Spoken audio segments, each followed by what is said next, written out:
Welcome back to Your Hour. I'm being joined now by Kacey and Stephen Hopper, and you have formed an organization called Kayven's Helping Hands.org. Yes. Can you tell me where this came from?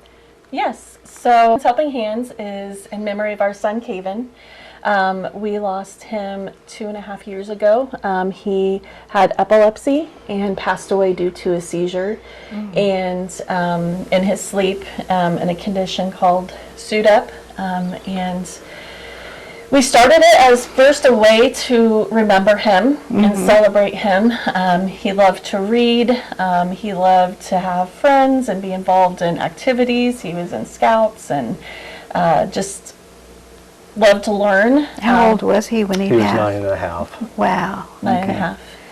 So yeah, we started this as a way to remember him, and then also help the epilepsy community and families experiencing what we went through, helping them, find resources, helping them connect with other people who understand, and also just spread awareness. Well, epilepsy is kind of a lot understand what epilepsy is and how it affects a patient. And sometimes I've heard people say, well, he had epilepsy as a child, but he outgrew it. I don't think you ever outgrow it, do you? It's epilepsy is a spectrum, so it can be a condition on its own. It can be multiple different types of seizures. Sometimes it can be controlled with medications or surgeries, and yes, some people can outgrow it. Really? Okay. Some people never do, and some people get seizure control with medications and treatments, and some don't.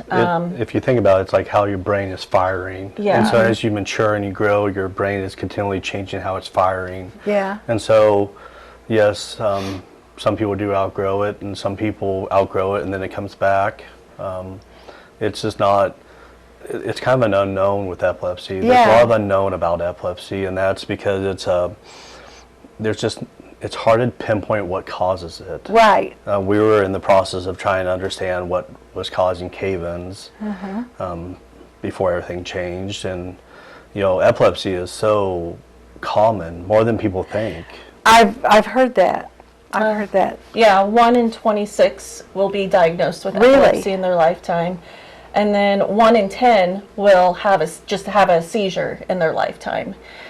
So it's a lot more common, and that's one of our goals, is to bring more awareness around to it, and in turn bring more education and hopefully bring more resources to people, get more funding to programs that can help people with epilepsy who can research and hopefully help find better cures and treatments. Yeah. So you're having an event. Yes. Oh, yes. Tell us about the event. So our event is May 30th from 6 to 8. And in the beginning, like Kacey said, it was just a way for Kayven, and now it's almost organically have grown to be a way to remember him, but to also give back to the community. And this year we're extremely excited because we've partnered with the Dino Park there in Derby.